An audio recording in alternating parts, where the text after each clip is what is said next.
What happened? Why am I here? I distinctly remember lying in a pool of my own blood just a short while ago. Gradually, my eyes grew darker, foreshadowing my imminent death. And when the darkness finally came, I thought it was the end.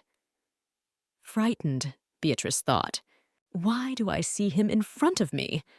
This is the man who caused me to die.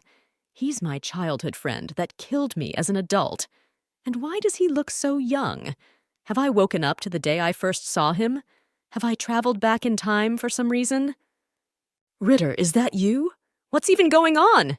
Beatrice asked the boy standing in front of her. Do you know my name yet? Question after question was answered by Ritter.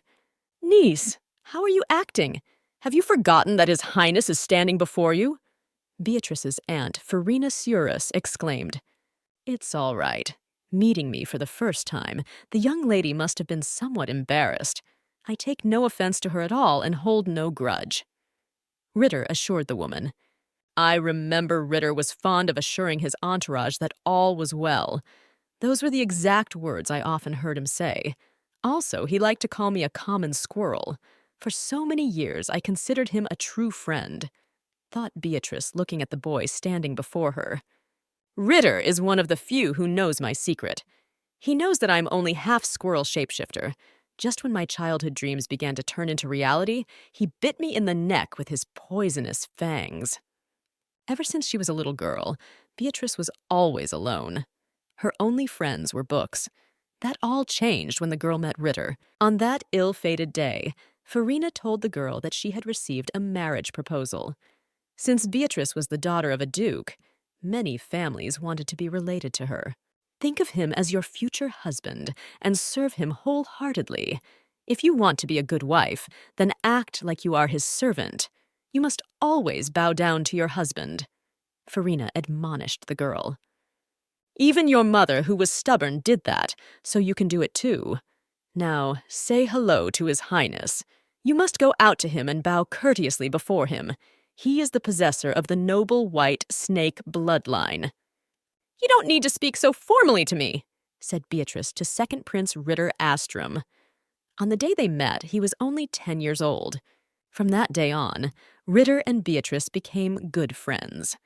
But after they became engaged, Beatrice's world shrank greatly. Farina began to pinch the girl in everything.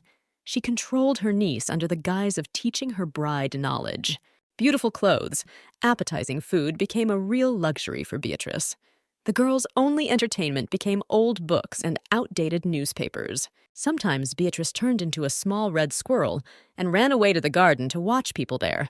Beatrice dreamed of becoming a merchant in the future and traveling the world. She wanted to visit all the cities and countries she had read about in books. Beatrice told her Aunt Farina about her dream, but she did not support it. Farina often called her niece a shameless creature and accused her of being abandoned because her parents were ashamed of her. Wait, if I understand you correctly, you're giving up your place as queen in order to become an ordinary merchant and travel the world, Ritter clarified once to the girl. But you told me you didn't want this marriage either, didn't you? You told me that you had no choice but to obey your mother, reminded Beatrice. You're right, I did say that. And if you want to become a merchant, I will support you since you and I are friends. I have no one but you, replied Ritter to the girl. Beatrice trusted her friend Ritter. She even told him where she hid her savings, how she would hide from the guards of the manor, and which merchant guild she would join. The girl wanted to run away from home on the day of her majority. When Beatrice turned 18, Ritter came to her to say goodbye. Take care of yourself. I'm sure everything will be fine in your life. You will surely meet a girl whom you will later call your wife, said Beatrice, and hugged her friend tightly. Suddenly, Ritter clamped his sharp, poisonous fangs into the girl's neck.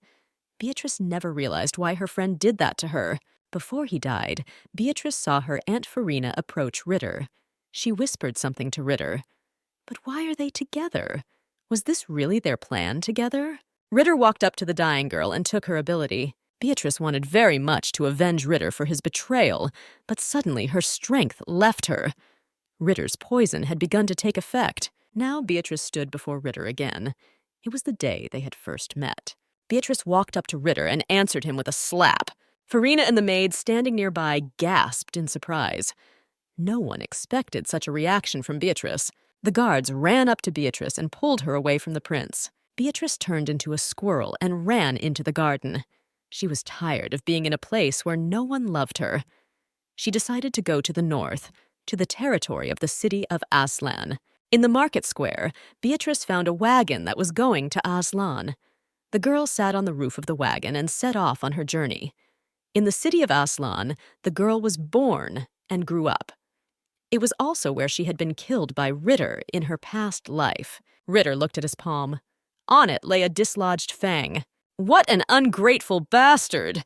Let her not even dare to come back to me. As soon as I see her again, I'll beat her to a pulp, grumbled the irritated Farina. Viscountess Farina, you said you always wanted to introduce your niece to me. Let's take this as an unforeseen experience, said Ritter to the woman. I really don't understand what's gotten out of her all of a sudden. And why did she just make so much noise? Why did she react like that? Exclaimed Farina, fell to her knees in front of the prince. Are you saying that your niece became agitated on her own? Maybe you said something to her that drove her to it? Maybe something about killing a young prince outside the palace and his brother, on whose neck you can unhook a collar and leash? Ritter asked. Why, I would never tell that to my niece. You know I have pledged my heart and loyalty to you and the queen. I will pay for this sin. I beg you very much to forgive me, Farina exclaimed. I will gladly go to the duchy to prevent the rumors. I will take all the blame before they begin to suspect you. Well, good. For that, I'll let you use the magic crystal, said Ritter to the woman. Beatrice knew that her friend Ritter was very worried that the first prince existed besides him. He was his greatest weakness. At the moment, the first prince was still alive. Beatrice wanted to meet the first prince, but unfortunately she didn't know where to find him. The first prince had been missing on the battlefield since he was a child.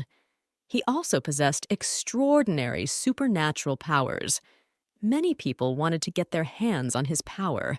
Beatrice knew that in the future, under Duke Aslan's leadership, the royal army would defeat the Holy Empire in just one battle. However, it would lead to the beginning of a more horrifying conflict. It would become known as the first failure of the Golden Lion Duke. Since I possess the knowledge of the future, I will be able to use it to change my life, rejoiced Beatrice. The Duke of the Golden Lion was called Leonhart Eld Aslan. He was the father of Beatrice. Never before had the girl met him. The Duke had never once come to visit her, nor had he answered her letters. I will offer the Duke a deal he cannot refuse. In return, I will ask him to stay on this continent until I come of age. I will not give up on my dream. I will become a merchant, after all. Beatrice promised herself. After spotting the guards outside the Duke's castle, the girl hurried away. Suddenly, she heard one of the guards call her by name. My lady, please don't go. Lady Aslan, you cannot go out alone. It is too dangerous. I will escort you back to the house. One of the guards knelt down in front of the squirrel and took her in his arms. With his head held proudly high, the guard carried Beatrice into the Duke's castle. Lady Aslan, you have returned to us, senior maid Joanna exclaimed. Beatrice was treated with deep respect at the Duke's castle. The girl was warmed, changed, and fed heavily. Joanna, I want to make a deal with my father, Beatrice announced. She must have craved her father's attention for a long time. She must be very lonely. The master has been supplying her with money and sending her letters for years, but I'm sure that's not enough for a little girl. Joanna thought wistfully. Lady Aslan, right now the Lord is on the battlefield outside the continent. But if he learns that you miss him so much, he will surely defeat all enemies and return home as soon as possible, replied Joanna. Well then, I should like to have a word with the next most powerful person in this house, exclaimed Beatrice. Suddenly the doors rattled open. A dark-haired boy entered the room. Beatrice guessed that it was Carlitas El Aslan. He was 15 years old at this point. Well, nice to meet you, Squirrel Runner, said Carlitas. Young master, the young mistress is at a delicate age right now. Try to communicate with her more carefully, asked Joanna to Carlitas. Beatrice had never seen Carlitas before, but she knew that from a young age he excelled at swordsmanship. The battlefield had become his second home. People called him the Lion Lord. He was Beatrice's brother. "Sister, why do you smell like a serpent?" Carlitas asked. Carlitas looked at his sister carefully with his piercing yellow eyes. Beatrice had heard that under that gaze, many fell into a stupor. But for some reason, she felt no fear. She was pleased to be in the same room with her brother. "And I see you have absolutely no fear of me," Carlitas remarked, taking his sister in his arms. For a long time, Beatrice had no name. At her aunt's estate, they called her Half. She was only half werewolf. Unlike other werewolves, the girl had black, inexpressive eyes. Dragon, snake, and lion werewolves had beautiful golden eyes. And the stronger the werewolf's blood manifested, the more intense the golden hue was. All the werewolves of the Aslan family were famous for their bright golden eyes. Beatrice alone had black ones. When Beatrice was 8 years old, a letter arrived from her father. There he gave the girl's name. "The size of a squirrel is about the size of the tip of my tail. Therefore, I will call her Tail." Carlitas thought to himself. "Mistress, before the young master came, you were looking for a master, weren't you?" Joanna reminded the girl. "Since the master is absent right now, the house manager is jealous of the house instead. I'll go get him, but in the meantime, you can enjoy talking to each other. It's been a long time since you've seen each other. I know you have a lot to discuss," said Joanna and left the room. Joanna saw the birth of the young mistress. She knew that for a long time they could not think of a name for the girl, because an inappropriate name would only mean trouble. According to the traditions of the North, it was necessary to observe the child for a while, and only then to give it a name. Beatrice was nameless until she was 8 years old. Everyone called her simply Baby Girl. "They say she came into the house in the guise of a squirrel, only I've never seen her like that," Carlitas thought as he looked at his little sister. "Quickly turn into a squirrel," Carlitas demanded of his sister. For years, Farina had convinced the girl that her family hated her. So Beatrice decided that once she turned into a squirrel, her brother would crush her too. While in the Duke's castle, the girl was constantly expecting threats and attacks from her relatives. I wonder what's going on in her little head right now. What is she thinking about? I know that ever since I was a little girl, the aura of a beast has been emanating from me. All the little animals run away from me as soon as I appear in their sight. Carlitas thought to himself, why am I hesitating? Why am I afraid to turn into a squirrel? My brother has done nothing wrong to me up to this point, so should I be afraid of him? Beatrice soothed herself. I know for a fact that, unlike me, he is a powerful lion shifter. He's the pride of the family and the public's favorite. But nothing bad will happen if I befriend him, right? It would be nice to have him as my ally. Making up her mind, Beatrice turned to the little squirrel. Look at that, it's so cute. Carlitas's mind raced. I never realized you two were related. Unlike you, your sister is a cute little squirrel, exclaimed the guard standing behind Carlitas. Carlitas decided to treat his sister to a seed. Beatrice took the seed and climbed onto her brother's arm. Mistress Beatrice, your father invites you for companionship. Joanna, who had entered the room, exclaimed, I apologize for interrupting your reunion with your brother, but you should reincarnate back into a human to speak with your father. You can do so in the other room. I'll get you your dress. Entering her father's study, the girl saw a long-haired young man. It was the manager of the Duke's castle. Young mistress, this is the first time we are seeing each other. I manage the affairs of the house in the absence of the Duke. I am Count Zealot. It is a great honor to meet the young mistress of the great Aslan family, said the young man. And my name is Beatrice. My acquaintances call me Betty for short. I have heard that the Lord has summoned me, said the girl. The Duke said to contact him as soon as you get here with a communicator. With it, you will be able to contact the Duke, who is currently on the battlefield, said Zaloth, pointing to the yellow ball with his hand. You will be able to tell your father how long you have missed your family. Is that why you came here? I would like to point out that right now there is unrest everywhere in the north. You should understand why the Lord sent you to the capital. Beatrice involuntarily remembered her Aunt Farina. The woman literally hated her and often insulted her, calling her a filthy half-breed. I think you acted rashly. You should have stayed in the capital for a while longer. Once the war was over, rest assured your father would have taken you home. Count Zaloth's words hurt Beatrice. She was not pleased to hear it. Carlitas saw his sister's depressed mood. Count, don't you think you talk too much? Carlitas asked, putting his arm around his sister's shoulders. I apologize. You are right. My concerns have overstepped their bounds. Please forgive me if I have offended the young mistress in any way, said the Earl, bowing low. Zaloth motioned for Beatrice to walk over to the comm and place her hands on it. Why are you in the castle now and not in the capital? Did something happen in the capital? Asked the Duke to his daughter. Beatrice noted to herself that today was the first time she heard your father's voice.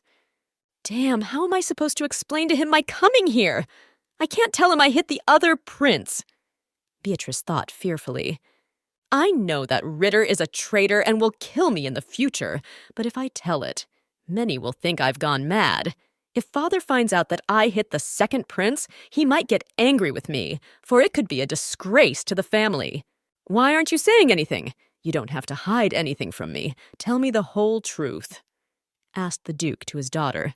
I came here because I punched the other prince, Ritter, in the face, said Beatrice in a firm voice. She realized that such a thing could not be hidden. It would surely be reported to the Duke. I don't want to marry the second prince, but my aunt insists on it, so I had to hit the prince. You were good for doing that.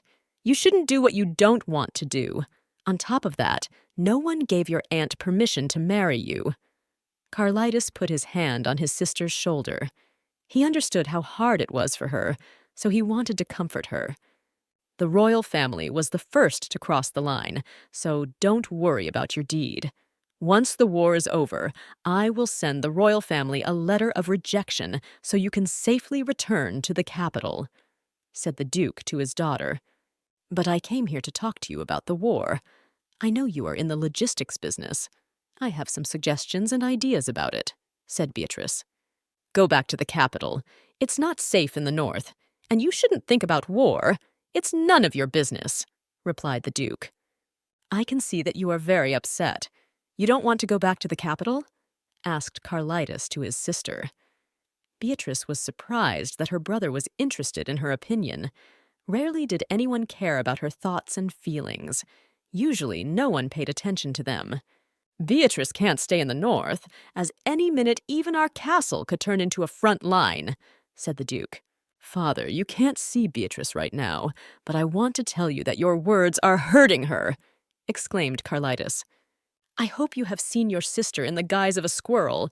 You must realize that she cannot defend herself, and there is no guarantee that she will be able to escape if the enemy advances, the Duke insisted.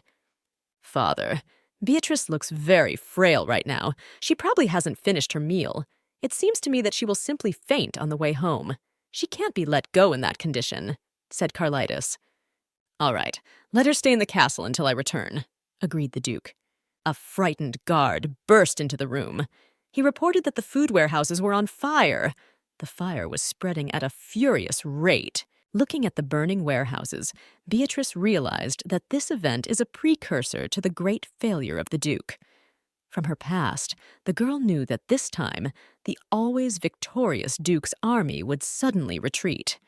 The war would last for another 5 years. Many people would hate the Duke. They will blame him for what happened. All this will shake the spirit of the kingdom.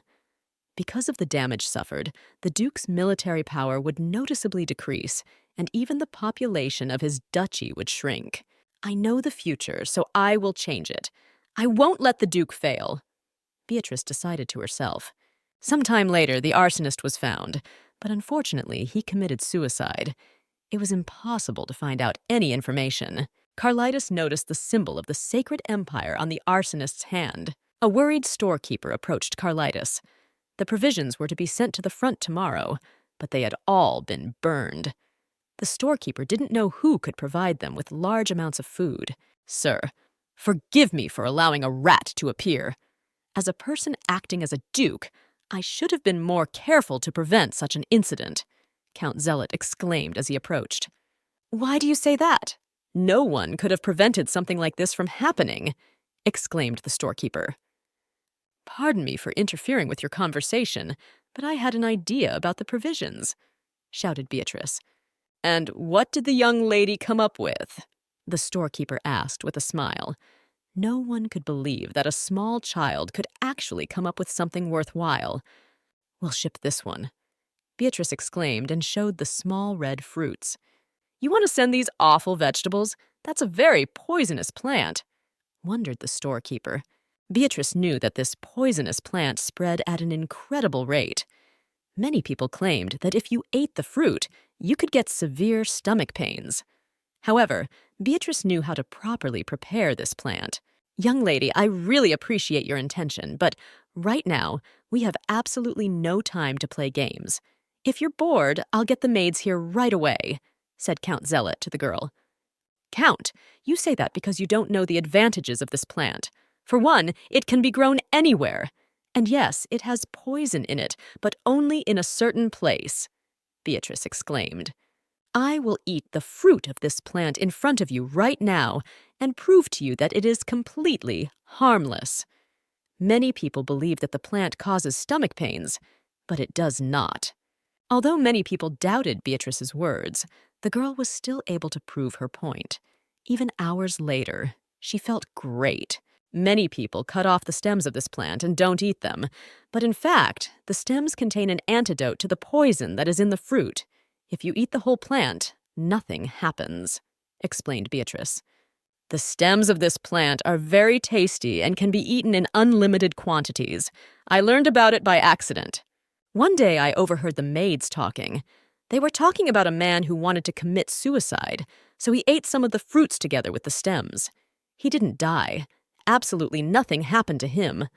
The guards also decided to try the plant on themselves.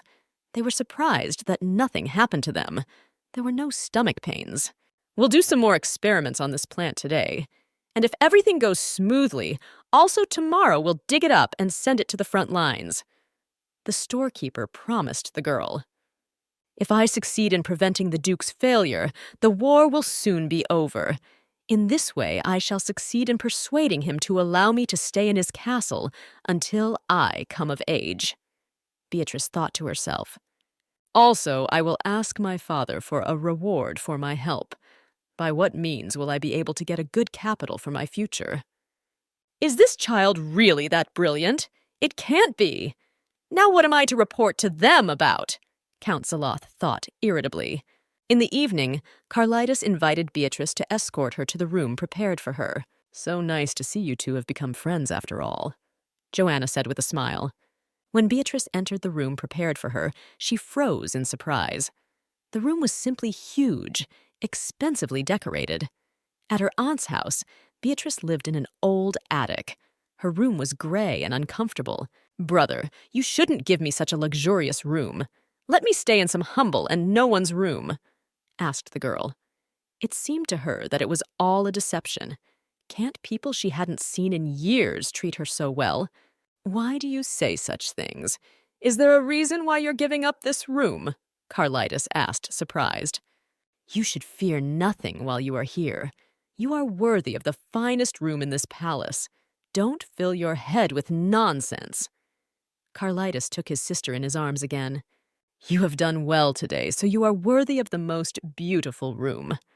Not only was the room lovely, but also the view from the terrace. Beatrice praised herself for deciding to escape from the capital to her father, after all. If she hadn't, she would never have seen such beauty. "How great that I decided to make this trip after all. I will stay in this castle until I come of age, and then I will realize my dream and see the world with my own eyes," Beatrice promised herself. "Well, Tale, have a good night's sleep. If there's anything you don't like, tell me about it right away," said the girl's Carlitis and left her room. How could the plan I had so carefully prepared have failed? It was spoiled by the little girl. If it wasn't for her, everything would have been fine. Irritated, Count Zaloth hissed and pounded his fists on the desk. The communit lit up. That's the last thing I need. And why did they choose to communicate with me today? I want to hear good news from you today, said the second queen of the kingdom of Astrum. The queen got up from the soft couch and walked over to Viscountess Farina Surus. How dare you stay out of touch with the royal family? As soon as I praised you for a minor matter, you immediately messed it up. I don't think you'll get away with it this time. Or are you going to make it up to me? I hope you won't make such mistakes again. The next morning, the maids helped Beatrice choose a suitable dress. Young mistress, you are so pretty, the maids exclaimed. Beatrice remembered that in her aunt's house, only money or jewelry was called cute, but not her. Such kindness on the part of the servants was surprising to her. Whether one compares the Duke's estate and a house in the capital, one finds striking differences. Hospitality flourishes in the castle. It has huge, beautiful rooms, and I'm surrounded by kind, friendly people. It feels like I'm in a fairy tale. Beatrice thought. How did you sleep? Asked Carlitis to his sister at breakfast. Beatrice was surprised that her brother had agreed to eat with her at the same table. Farina had forbidden the girl to eat breakfast with her. The Viscountess said that Beatrice's presence spoiled her appetite. Therefore, Beatrice was used to eating alone. I shall probably go to my room. I'll come back here when you've finished your breakfast, said Beatrice to her brother. She didn't want to spoil his appetite with her presence. What did you say? Did you forget something in your room? Is that why you want to go back there? Or do you not want to have breakfast with me at the same table? Asked Carlitis to the girl. No, why not? I want to eat with you, exclaimed Beatrice. Then sit down and eat. Why do you need to go to your room? Said Carlitis. Beatrice noted to herself that it was much more fun to eat in company than alone. It was getting warm in her soul not only from the food, but also from the relaxed conversation. I have long wondered why everyone here treats me so well. Most likely my father hasn't explained to them how to treat me yet. I haven't been here for over 5 years. All the servants know how the Duke really treats me, thought Beatrice, pacing the hallway. My father thinks I'm a burden, so he dumped me off on my late mother's sister, who hates me fiercely. He hasn't helped me in any way and has never answered my letters. I think he hates me at all. I'm sure that as soon as my father comes back here and tells the servants how I should be treated, my life will be just like it was in the capital. Okay, calm down. There's no need to get yourself worked up ahead of time. I know the future now. I'll be able to avoid a lot of problems and unpleasant situations. Beatrice took her bag and went to the garden to get some berries. Suddenly, she heard the tree calling her. This was the first time something like this had happened to her. Young mistress, wait, don't go anywhere. It was recently announced that a demonic beast is approaching the castle. We should run to the house as soon as possible, exclaimed a maid who ran up to the girl. A white squirrel flew over Beatrice's head. After hopping a little on the branches, the squirrel landed on Beatrice's head.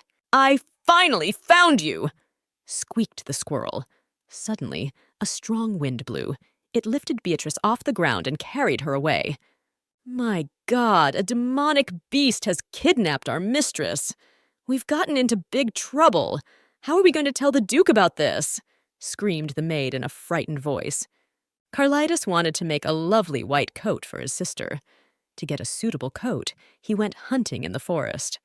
From behind the bushes, a huge white wolf came straight at Carlitis. His pelt was perfect for the coat. I wonder what Tails will say when I give her a white coat. I bet she'll be very happy, thought Carlitis on his way home. Near the castle, he saw a large gathering of servants. Carlitis immediately guessed that something had happened. Young master, we sent guards to the front to help your father in the war, so the manor was left virtually unprotected. Unbeknownst to me, a demonic beast appeared from nowhere. It was a blizzard squirrel. Narrated one of the guards. Demonic beasts had never entered our territory before. The snowstorm squirrel appeared suddenly and stole our mistress. Forgive us, it's our fault. It's probably the same squirrel that killed the smugglers in the mountains. My sister is in danger. Quickly gather the rest of the guards. We need to destroy this squirrel, shouted Carlitis. Looking around, Beatrice noticed she was at the edge of the forest. At last you and I meet, pronounced an unfamiliar voice. Look up, I'm here. Unfortunately, the beast that could have been my vessel is of such small size. It took a long time to find you, Fragment. Fragment? Are you talking about me now? Beatrice clarified. Yes, you are a fragment of the star. You are also a part of me. To be honest, I am a constellation, the ruler of all stars. To be more precise, I am a constellation of squirrels, the forerunner of the beastmen. In ancient times, I saved the world from destruction. Roughly speaking, I am your ancestor. And more importantly, it was because of me that you ended up here. When you died, I used my power to transport you through time. I wish I could tell you so much more, but it's getting late. I have to leave. I ask you very much when I disappear, then take care of this demonic beast. With its help, I will be able to contact myself in the future. I still have a lot more to tell you. The next time we meet, I'll tell you why I sent you back in time. Hey, wait, don't go. You can't just disappear like that all of a sudden. I still have a lot of questions for you. Why am I here? Do I have some kind of mission, or am I supposed to accomplish some kind of goal? Beatrice exclaimed. The squirrel sitting in her arms only looked at her in silence. Suddenly, Beatrice heard someone's cautious footsteps. The girl remembered that in this forest there were often quite large animals. A guy in a long black cloak came out of the forest to the edge of the forest. Who are you? What are you doing here? Do you live here? Or did you come here from the city? If you don't like something, then I won't approach you. I'll stay here so you don't have to be afraid of me, said Beatrice. She could see that the boy was looking at her cautiously. A fine, nasty rain came down. The boy suggested Beatrice to follow him. He himself avoided me at first, so why is he calling me to come with him now? He seems strange. Beatrice thought as she followed the boy. A white squirrel appeared from the girl's bag. What is that? It's a demonic beast. Don't move. I'll get rid of it right now. The boy exclaimed and pulled his hand towards the squirrel. Don't touch it. Although it's a demonic beast, it's pretty harmless. Besides, this squirrel is needed by me. It can't be destroyed. You could say it's my friend, so I won't let it be harmed, exclaimed Beatrice, covering the squirrel with her body. Okay, I won't touch her, but if I notice her trying to hurt anyone, I will destroy her immediately, warned the boy. Come in under my cloak. You can't be out in the rain. Soon your clothes will be completely soaked. Not far from here I saw a shack. Let me take you there. The boy covered Beatrice with his cloak. A short while later, Beatrice saw a small wooden shack in front of her. It's probably a temporary dwelling for hunters or travelers, so you can safely go in, said the guy. When the guy took off his hood, Beatrice noticed a black patch over his eyes. Even though he has a patch over his eyes, he's still very handsome. He has a neat, pointy nose and delicate skin. Under his right eye is a barely noticeable mole. Wait, I shouldn't stare at strangers like that, Beatrice thought to herself. A while later, the guy melted the fireplace and invited the girl to come over to warm herself. Before reading books, I couldn't believe that it was possible to fall in love with a person's appearance. Now I understand why some women lose their heads over handsome men. Most likely this guy is a common womanizer, Beatrice thought, looking at the guy. And what are you thinking about now? Suddenly the guy asked. Nothing like that. I suddenly happened to remember that I haven't eaten in a while. A snack would be nice, replied Beatrice. The guy took out a cookie from his bag, and after breaking it into several pieces, gave it to Beatrice. Since the guy had nothing but cookies, Beatrice decided to make a nice lunch. She went out to the yard to pick tuberosum. Do you even know what this plant is? The boy asked. Yes, it's tuberosum. It grows absolutely everywhere. I often cook various dishes from it. Wait a little while, I'll make some delicious soup, Beatrice replied. Have you decided to poison me? Clarified the boy. What's the point of me poisoning you? Inquired Beatrice. All right, forget it. Let's pretend this conversation never happened. Embarrassed, the boy muttered. He had already been assassinated several times by mercenaries. He constantly felt like they wanted to kill him. You were confused by the tuberosum? I didn't explain anything to you, sorry. It's actually a safe plant if you prepare it properly. You can be sure you won't get poisoned by trying my soup, said Beatrice. There is an antidote in the stems of this plant. If you chew on a couple of them, nothing will happen no matter how much tuberosum you eat. Beatrice held out a few stalks of the plant to the boy. That red-haired girl is still the same as before. I was always fascinated by her deep black eyes, glowing with curiosity like the night sky. Many years have passed, but nothing has changed. I still remember her, thought the boy. Toward evening, the rain finally stopped. Let's go together over those mountains over there, Beatrice suggested. Alas, this is where you and I will say goodbye. See you later, young lady. Try not to get sick after today's walk, said the boy, and vanished into thin air. The search for Beatrice continued for several hours. Finally, the guards found her near an old wooden shack. Beatrice, are you hurt? Are you all right? Exclaimed Carlitos, grabbing his sister tightly by the shoulders. So her name is Beatrice? I finally recognize her name. Come to think of it, hiding her identity turned out to be the right decision. But why are the guards calling her mistress? Isn't she just an ordinary servant? Thought the guy was watching from behind a tree. And who is that young man next to her? Who is he to her? It's obvious that he cares for her very much. Suddenly, Carlitos cast his gaze into the thicket of the forest. It seemed to him that someone was watching him intently. One of the guards addressed Carlitos by name. Ooh, almost got caught. And this guy's got some damn sharp instincts. And now I know he's Duke Aslan's son. But still, what's Beatrice's connection to the Aslan family? We'll have to find out more about that. Give him to me quickly. His death will be quick and painless, ordered Carlitos to his sister. I will not give him to you. He has done me no harm, exclaimed the girl. She didn't understand why it was the second person who wanted to kill her squirrel.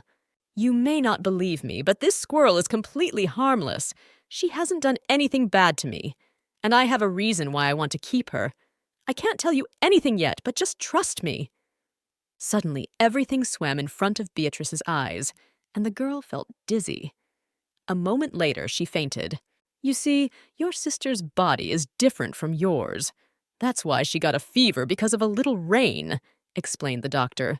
Beatrice had been lying in bed with a high fever for days. No medication could help her.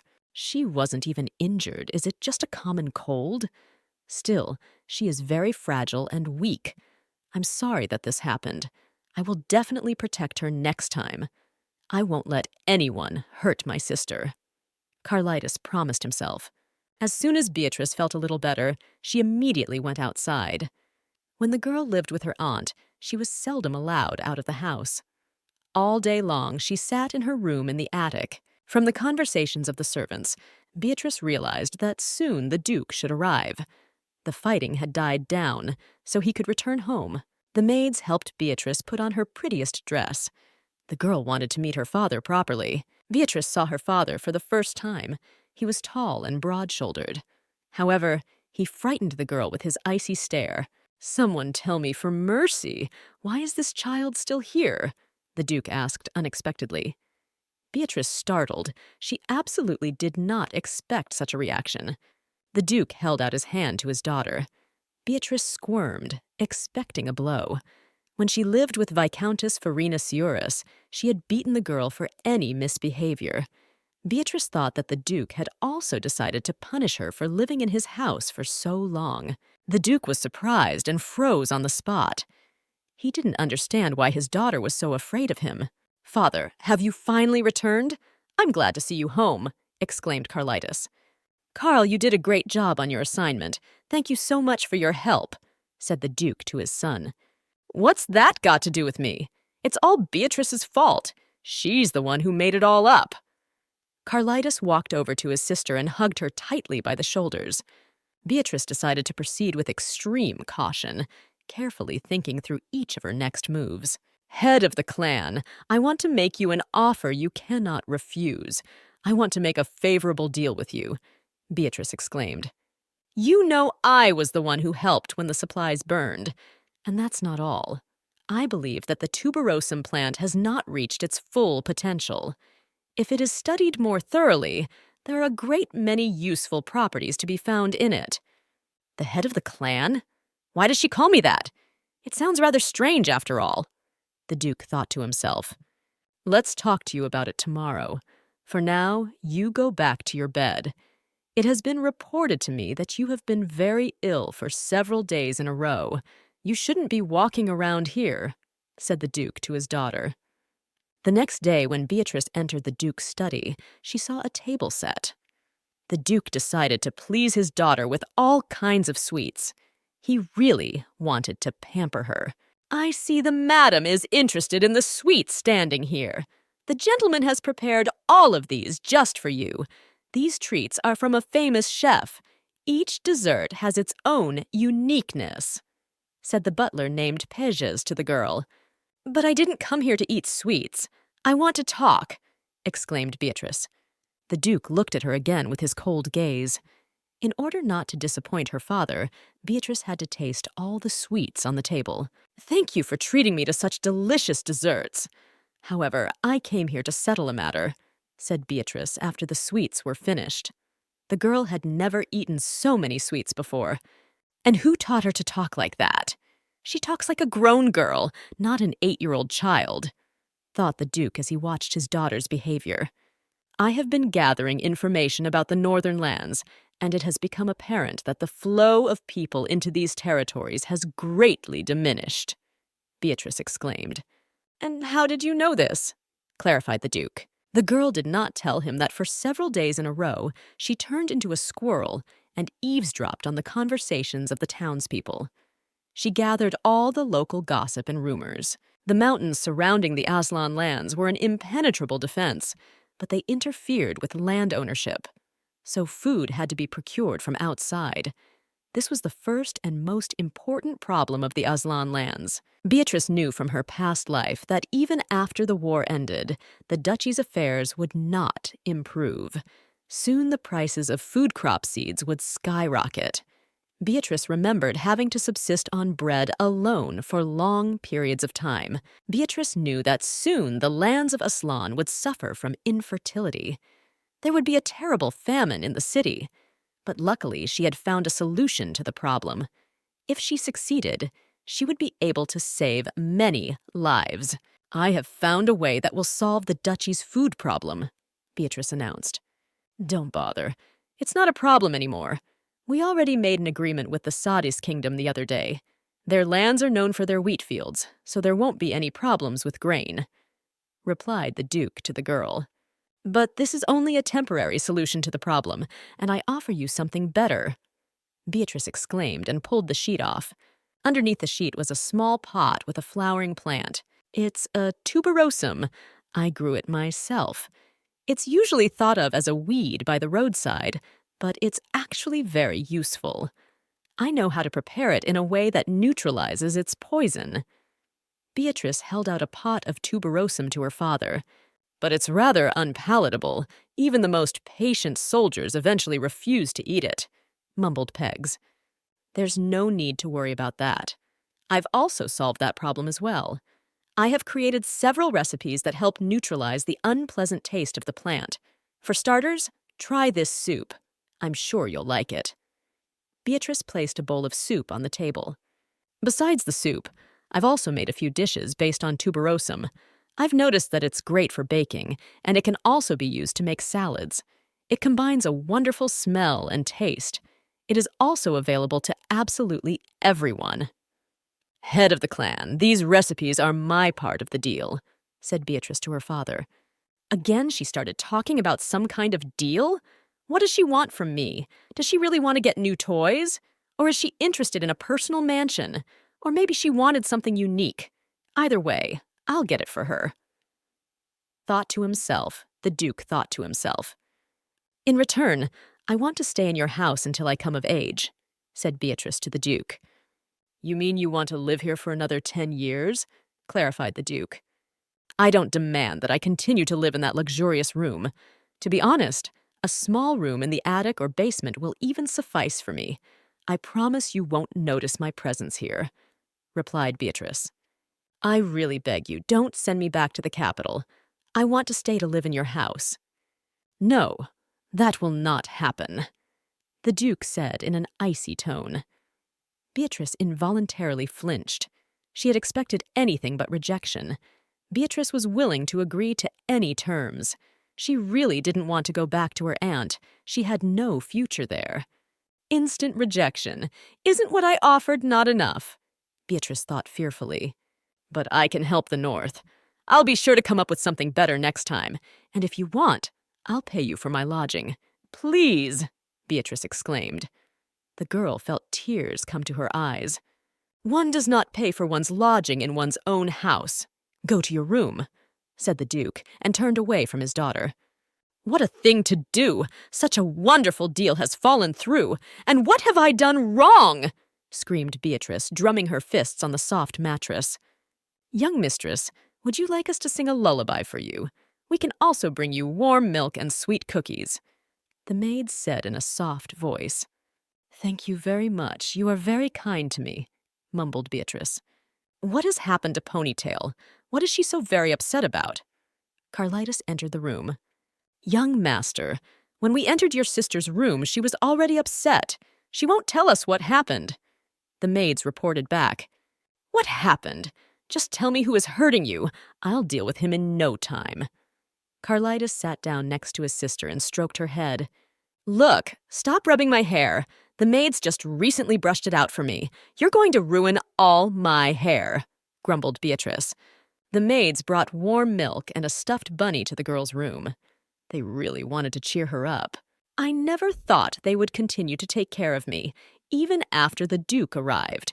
At first, I only wanted to stay here for safety reasons, but now I don't want to leave the people who love me.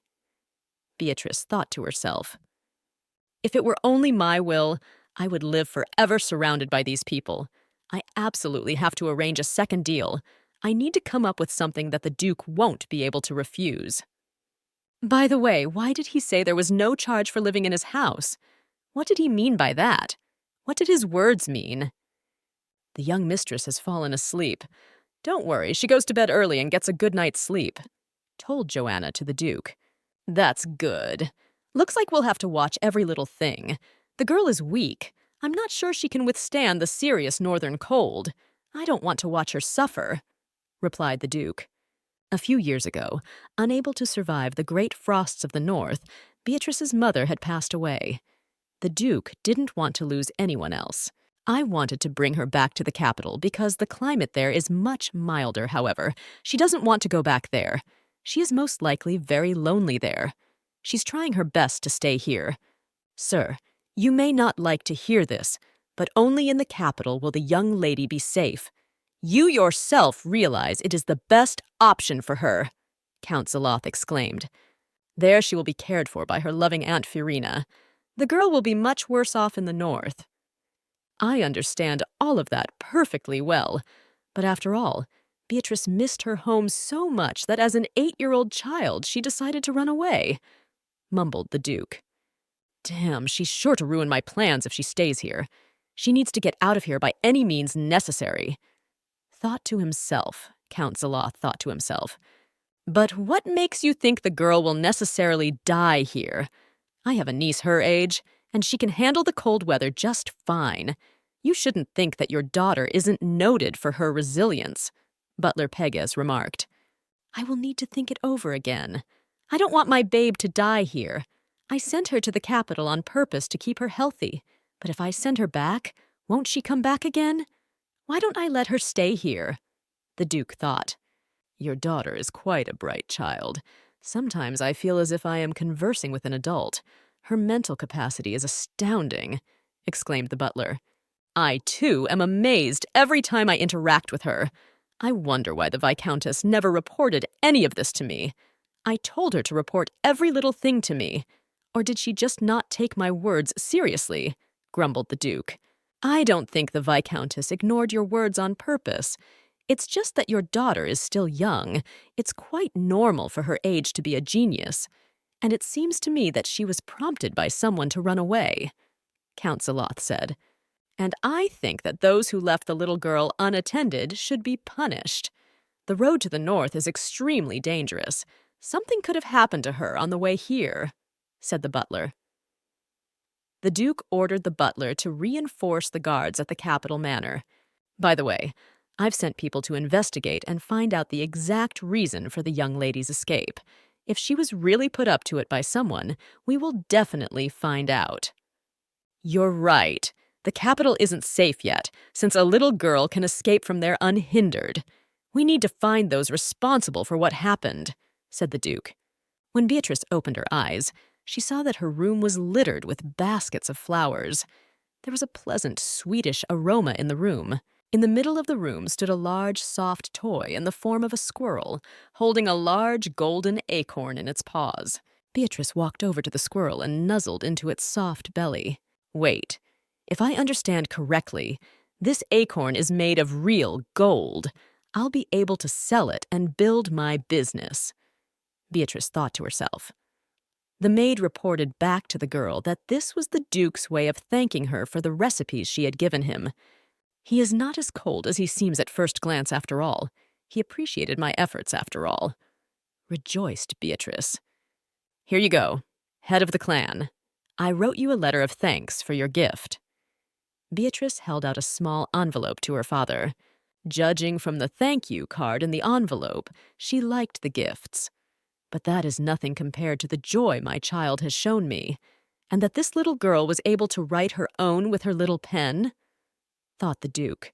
In addition to the thank you card, the envelope contained a few more recipes. I was thinking, if you like my recipes, let me stay here for at least a year, Beatrice asked. The Duke again answered her with a refusal. He is the most impregnable wall. I find it extremely difficult to get through to him. He thought wistfully of Beatrice. If you want, I'll build you a similar castle in the capital for you. Of course, the landscape is a bit different there, but we'll try to make it as similar as possible, suggested the Duke. No, absolutely not. I can't go back to a place where people who hate me live. I only ran away from them to survive. Beatrice thought fearfully. Master, let me stay here. I promise that I will bring you as much help as I can. Yes, I won't be able to take part in battles, but I'm still able to help. Beatrice still hoped that she would melt the Duke's cold heart with her words. I have my next meeting soon, so let's end it there. Go to your room, get some rest, said the Duke to his daughter. Over the next few days, the Duke literally flooded his daughter with gifts. But the girl didn't need anything from him. She just wanted to stay in his house. Beatrice loaded all the gifts into one large cart and rolled it into the Duke's study. I want to return your gifts to you. I am grateful for your attention, but I don't need them. And I want something else. I've already told you several times that I want to stay in your house. What if the winter is warm and everything is fine? Let me live here for just a little while. The girl folded her arms pleadingly. Let's make a deal with you like this. You'll stay here until winter. Once the frost hits, you will return to the capital, said the Duke. Beatrice was so pleased by the Duke's words that she involuntarily fluffed her squirrel tail. Now take all the presents and go to your room. I gave you these gifts to me for nothing. I want you to use them, the Duke said in a stern voice. The king and queen of the kingdom of Astrum decided to go back to the capital to their palace. Look at these people cheerfully greeting you. It's all thanks to the victories under your leadership. It's only natural for the common people to applaud their hero, said the queen to her consort. You are right, it couldn't be otherwise, replied King Artenbuck's Wren Astrum. Did not the Golden Lion conquer all enemies? Truly, he is a great general. This is Duke Aslan's victory. Suddenly, the common people shouted, Your Majesty, don't pay attention to these people. They are fools who don't know what they are saying. In a soothing voice, the queen said, By the way, I have a plan. It is sure to please you, so don't worry in vain, my king. However, you have to be a master of your craft to do all the work perfectly. Have you memorized everything I told you, Ritter? Asked the queen, turning to her son. Of course, Mother. You don't have to worry about that. I want to assure you that we have everything ready, replied Ritter. Count Jewett, I would recommend you not to come here for some time, said Count Zaloth. Don't worry, I came here secretly. By the way, no one ever found out that my daughter set that military warehouse on fire. I want to assure you that she died after carrying out the order. Her body has still not been found, Count Jewett narrated. I don't understand why you are telling me this. Do you want to hear words of sympathy from me? Asked Count Zaloth. That you do, God forbid. I would like to receive from you the payment you promised. The daughter has been taking care of her younger sisters, so just give the means to support them so that the eldest daughter in the afterlife will feel at ease, said Count Jewett. All right. Since I promised to pay you, you will receive payment for your labor. Your reward will be even more generous than previously agreed upon. Come over so that I can give you your reward. Count Zaloth opened the desk drawer, letting his dagger be taken out of it. Give my regards to your daughter for me, said Zaloth, and stuck the dagger into Count Jewett's stomach. A butler entered the Count's study and announced that he had guests from the capital. Beatrice decided to walk through the garden in the guise of a squirrel. She liked to jump on the tops of the trees. Suddenly, next to Beatrice, the Duke opened the sashes of the window. The girl remembered that this was where his office was. Beatrice jumped on the ledge and watched her father. He was scrutinizing some documents. So blessed with happiness, mumbled the Duke, reading another document. Your Grace, whenever you speak your daughter's name, I hear love. You, of all people, deserve it, said Piguez, standing next to the Duke. Sometimes I regret that we didn't give our daughter's name by looking into her eyes. She learned her name from a letter. Lowering his head low, the Duke muttered, I can't believe my father himself came up with my name for me. Still, all these years he's been thinking of me. He cares about me. Beatrice thought back to her room. Beatrice prepared various cookies and muffins for her father. She also made his favorite tea. Putting it all on a tray, the girl hurried to her father's study. Suddenly, in the hallway, Beatrice ran into her Aunt Farina. The tray of dishes fell out of the girl's hands. She trembled with her whole body. You're just as much of a stretch as you've always been. Nothing new. And who did you become such a klutz? It's been so long since we've seen you, and you didn't even say hello. Where are your manners? Farina asked her niece. Do you know how surprised I was by your running away? Don't ever make me worry like that again. Try to be a good girl from now on. For years, in the guise of caring, I was constantly cursed and beaten. As a child, I believed that this was how my family showed love. It took me a long time to realize my aunt's true intentions, Beatrice thought to herself. Farina took Beatrice's cheek and rubbed it painfully. That's it. I've had enough. Things will be different now, Beatrice exclaimed and pushed her aunt's hand away from her. Stop pinching me all the time! You know I don't like it! Screamed Beatrice. The maids passing by whispered excitedly. Oh, don't mind her. She's so young that even a light touch seems painful to her, Farina exclaimed. She didn't want the maids to tell the Duke what had happened.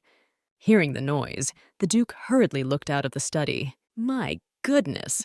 Absolutely nothing has changed about him. He's still the same handsome man of the Empire, though no, he's gotten even more handsome, Farina thought to herself. Farina bowed before the Duke in a welcoming bow. The Duke walked past her, ignoring the greeting. I guess the tray was too heavy, so you dropped it, asked the Duke to his daughter. The girl confessed to him that she wanted to treat him to all sorts of delicious sweets. She had made them with her own hands. Beatrice sat on the floor, barely holding back her tears. She didn't want to believe that all the horror of the previous years had come back into her life. The maids ran to Beatrice and began to clean up the cookies and broken dishes from the floor. You have extremely patient maids, and if you send them to the capital, they will be treated well, said Farina. Viscountess, stop talking nonsense, said the Duke in an angry tone. Did I get that right? My aunt doesn't like my father, noted Beatrice to herself. Go back to your room, ordered the Duke to his daughter. He did not want the girl to see his quarrel with the Viscountess. The Duke motioned for Farina to go to his study to continue the conversation. Viscountess, can you finally explain yourself? How dare you send my daughter alone to the northern lands? And I don't even know what to say to you about it.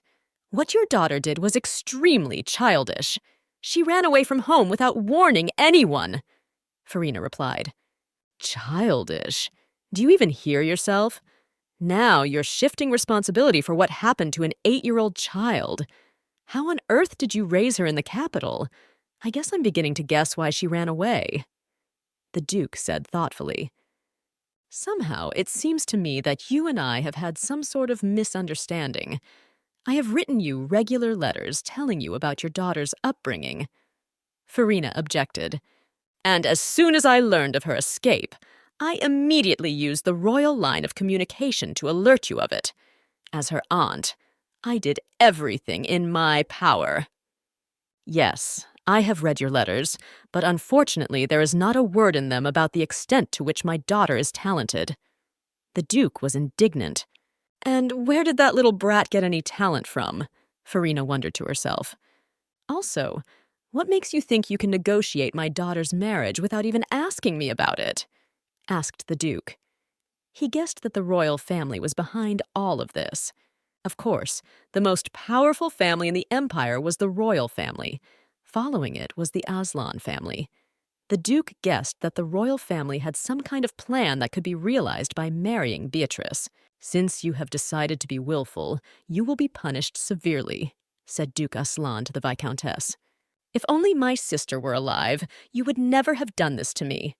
Why would you do this to me? Didn't my elder sister, didn't she ask you to take care of me? Farina exclaimed. Don't even dream of escaping punishment. My spouse's request was only valid until my daughter was on the streets. And if it weren't for my wife's will, you wouldn't even be standing here, replied the Duke. And now you may go. A guest room has been prepared for you. It is wrong of him to do this to me. Soon I will fulfill all my desires. I'll be a full-fledged mistress in this house. I'll even have my own spacious room. Entering the guest room, Farina took out a vial of purple liquid from her bag. I should only do as I've been ordered, and then I'll have everything I want. It's time to drink this tincture already.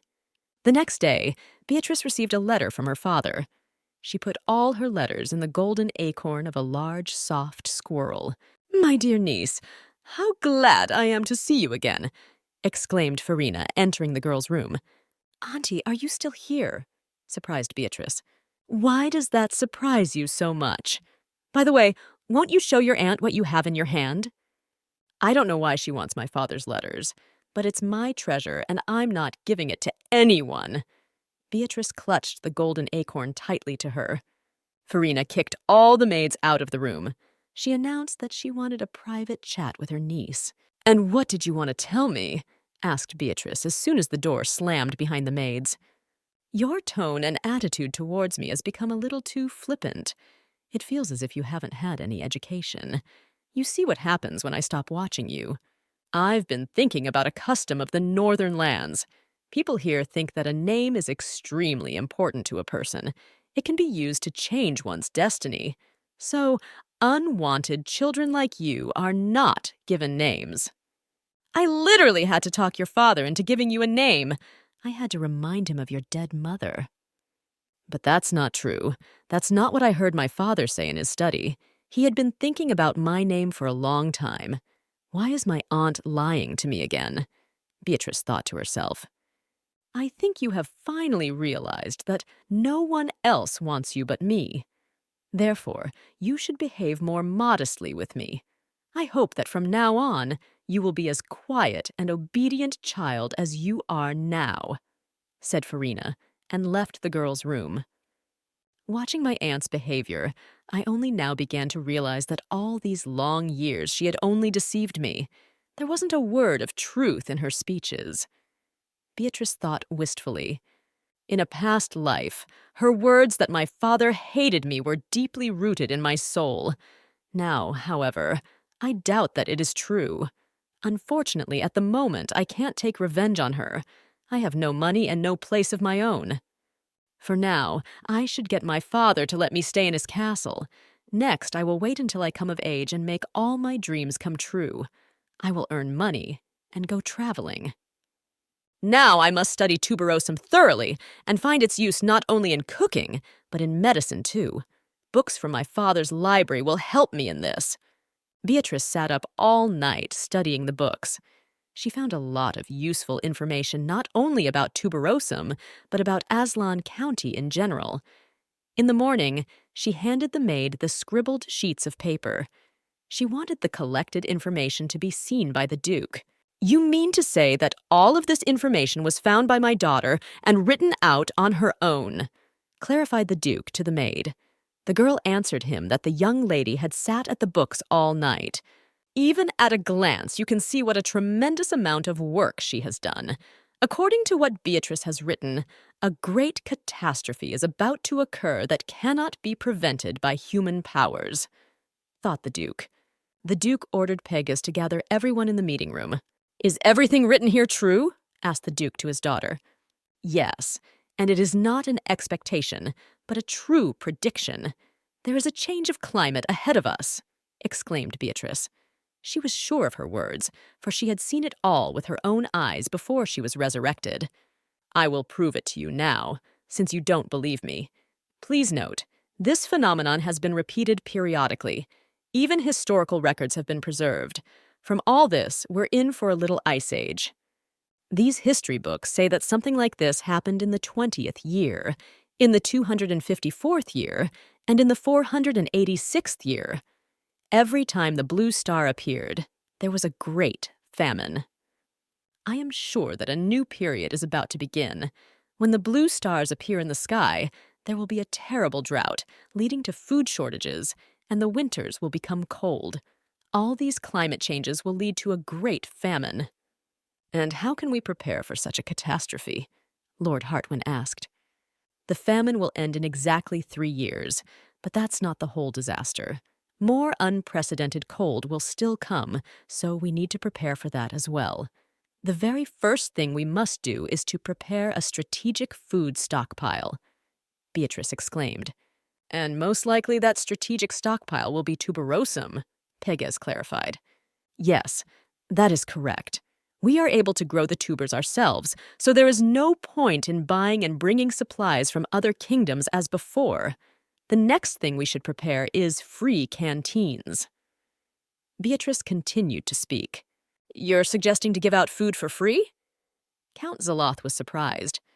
"Your concern for our people is certainly touching, but such sympathy will lead to the commoners simply becoming lazy. Our reality is far from ideal." "Count Zaloth, are you worried about getting nothing for giving out free food?" Beatrice clarified. The Count nodded affirmatively. "You don't have to worry about that. I've thought it all out. The free canteens won't give out food for nothing. I'll start from afar. Everyone on our estate already knows the benefits of tuberosum and recipes made from it, but the peasants who are interested are in the minority. Many people simply don't know what can be made from this plant. They still think it is poisonous. Free canteens will help us spread the word about tuberosum. And when the common people realize that tuberosum is completely safe and quite tasty, then we will start selling it at an affordable price." After the meeting, Beatrice stepped out into the garden to enjoy the frosty winter air. Cutting past, Carlitis picked up the girl and sat her down beside him. "I suggest you go somewhere with me," said Carlitis, and let his horse gallop away. Carlitis brought his sister to the Blue Lake. "How beautiful it is here, after all. I used to think there were only rocky mountains in the north, but here it is so beautiful. This lake is much more beautiful than the pictures in the books." Beatrice exclaimed delightedly. "It was so sluggish all day, but in the sunshine it bloomed like a little flower," thought Carlitis as he watched his sister. "Are you glad we came here on my horse?" asked Carlitis to his sister. "I'm glad we came here, but I won't ride my horse again. It was the first time I rode it, and it's really scary," Beatrice admitted. "Wait, you mean you don't know how to ride a horse? But you're already 8 years old, aren't you? At your age, it's normal to know how to ride a horse, Carlitas said in a surprised voice. Yes, I can't ride a horse, but I can pick fruit and climb trees, replied Beatrice. She is sweet, but she reminds me of a commoner, Carlitas thought to himself. Tail, how are you going to survive in this harsh world? There is still much you have to learn, said Carlitas to the girl. Carlitas took out a bow and arrow and offered Beatrice to teach her how to hunt. Suddenly, a huge white snake crawled out from behind the bushes. Beatrice immediately remembered how in her previous life she had been bitten on the neck by Ritter. The girl squirmed, waiting for the bite. The whistle of a sword was heard. When Beatrice opened her eyes, she saw that the snake had been decapitated. I dealt with it so quickly, it's even boring, grumbled Carlitas. Tail, are you okay? You're not splattered with blood? Carlitas inquired of his sister. Brother, I'm fine, don't worry. Are you okay yourself? Did that scary snake have time to bite you? Did you hurt yourself? Beatrice asked. Are you really worried about me? I'm quite an experienced hunter. What's going to happen to me? Such beasts are no problem for me. With a smile, Carlitas replied, Thank you very much for showing me such concern, but rest assured that I can handle many problems. Do not be afraid of anything. When I am by your side, I will destroy anything that threatens you. I will always protect you.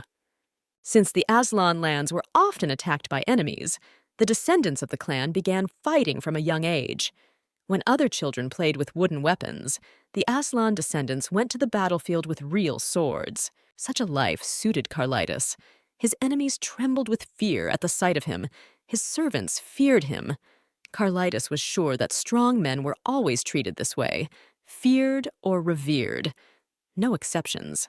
But everything changed with Beatrice's appearance. Usually people were frightened at the sight of Carlitas, but Beatrice was not a timid person. She was cheerful, smiling, and very sweet. It was extremely hard to resist her charm. After returning his sister back to the garden, Carlitas went about his business. Returning to the castle, Beatrice ran into her aunt. Goodness, who's that here in front of me? Why, it's my favorite niece. I didn't expect to meet you here, Farina exclaimed. By the way, there's someone I've been wanting you to meet for a long time. Guys, let's meet our escaped rat. Farina beckoned the 3 black dogs over to her. Growling quietly, the black dogs began to approach Beatrice. Fear gripped the girl. She wanted to run away, but her body wouldn't obey her. Yes, that's right. Stand and shiver. You have behaved too insolently towards me. This will be your punishment. We need to get those dogs to sniff her out. They'll hunt her down next time if she decides to run away. Farina thought to herself. Out of nowhere, a guy with a black blindfold appeared in front of Beatrice. He covered her with his body. Seeing the guy, the dogs whined fearfully. Farina ordered them to attack the guy, but the dogs refused to listen to her. I see the little lady is afraid of big dogs, grinning the lad asked. It was you, lad, that I saw in the woods, mumbled Beatrice. Get away from her, shouted Carlitas, covering his sister with his body. It seemed to the girl that the 2 men knew each other. Carl, I told you to escort your guest to the parlor, said the Duke, who approached. I am not a guide for this man, that's first of all. And secondly, he came into our home and went straight to Tails. I don't like that. Carlitas was indignant. Is that true? In an angry tone, the Duke clarified to the guy with the black eye patch. It's some kind of misunderstanding. I just saw that the girl was in trouble, so I came to help her. From a distance, I saw that woman unleashing her dogs on the young lady. Disarmed, said the lad, raising his hands in the air. Viscountess, is it true? The Duke now turned his angry gaze on Farina. The woman began to mumble words of justification. The Duke ordered the guards to escort the Viscountess out of the castle. If it were my wife's will, I would never entrust my child to such a creature. It will be necessary to observe the life of the capital. My daughter must have been quite frightened when she saw the dogs. The Duke thought to himself, Prince, quickly take 10 steps back. Don't come within a couple of meters of Tails, exclaimed Carlitas. There's a prince standing in front of me, but there are only 2 princes in our kingdom, Ritter and his half-elder brother. So this guy is the first prince, the one Ritter hates so much. Beatrice thought to herself. I didn't think I wouldn't be welcome in the north. I imagined our meeting with the Duke a little differently, noted the prince to himself. A few days ago, the king had decided to send the first prince to Duke Aslan. He asked the prince to express his gratitude to the Duke for his military exploits. Going to the Duke empty-handed to congratulate him on his victory seems a bit strange.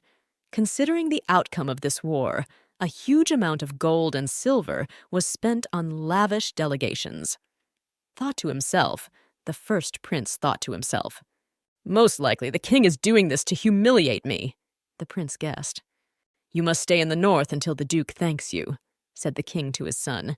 He wanted to banish him from the capital, so he came up with such a devious plan. The first prince guessed that his father hated him and tried with all his might to get rid of him. I didn't want to come here at first, but I think it's even better that it turned out this way. I didn't expect to meet her up north. They're in the capital. Still, it's great that I'll be able to talk to her now. The first prince thought to himself. Beatrice couldn't sleep for a long time. The stress of the day was making itself felt. Suddenly the girl heard someone's voice. It came from the terrace. Going out on the terrace, Beatrice saw a dark cloud that hovered in front of her window. Artel's birth had not been blessed. The king was shocked that such an ungenerous creature had come into his lineage. Artel was born an animorph dragon. It is worth noting that even in unions between two animorphs, dragons were rarely born. Artel's father was a serpent and his mother was a dragon. The king really wanted only serpents to be born into his family, but that is not what happened. The mother hated Artel because he was born a dragon. Because of her son, the king's love for her faded. The mother especially hated Artel's eyes. They were the same color as the king's. The mother made Artel wear a black eye patch. To hide from his hating parents, Artel turned into a dragon every night and circled the city. One day, flying over the city, Artel saw a little girl looking out of an open window. He was afraid that the girl would get sick, so he decided to fly closer to her. He wanted to force her back into the room with his wings. Seeing the dragon in front of him, the little red-haired girl screamed loudly. To avoid scaring the girl, Artel turned into a black cloud. His eyes shone like two bright stars. "Mr. Starfish!" the girl shouted joyfully. "Aren't you afraid of me?" asked Artel to the girl. "Why should I be afraid of you? Your eyes are as bright as those stars," replied the girl. "Look, your eyes are very bright too. Can I call you Star?" asked Artel. "But if you call me Stargazer and I call you Mr. Stargazer, we might get confused," objected the girl. "Then just call me Artel." Black Cloud reminded Beatrice of their long-ago meeting. "Traitor! Why did you come here?" screamed Beatrice. "Stargirl, what are you doing? It's me, Artel. Did you take offense at me for not coming for a long time? Forgive me for that," the Black Cloud exclaimed. "You don't have to lie to me. Do you think I've forgotten everything?" Beatrice slammed her fist on the Black Cloud. Years ago, back in a past life, Beatrice had once told Ritter that a black cloud had started visiting her lately. "So it was me. I was the one who came to visit you. This black cloud is a magical disguise. If I wandered around the city in the form of a snake, people would quickly guess it was me," said Ritter that day. "I am your future spouse and only friend, so I want to see you as often as possible. To that end, I'm turning into a cloud and visiting you." "Ritter, stop hiding behind that cloud. Get out of here. No one called you here. And why do you keep pretending to be someone else instead of showing your true snake form?" grumbled Beatrice. "A snake? So she constantly thought I was Ritter?" surprised Artel. "If you came here to hear me apologize for that slap, I won't do it. Don't come to me again. You're annoying me," Beatrice exclaimed and hurried back to her room. "Wait a minute, Stargazer. I'm not who you think I am," said Artel, and dispelled the black cloud that enveloped him. Turning around, Beatrice saw a black dragon. She realized it wasn't Ritter. He couldn't take the form of a dragon. He was a serpent. Beatrice guessed that for years Ritter had been deceiving her. He had never come to her in the form of a black cloud. All his words had been lies designed to gain her trust. All these thoughts made Beatrice's heart ache.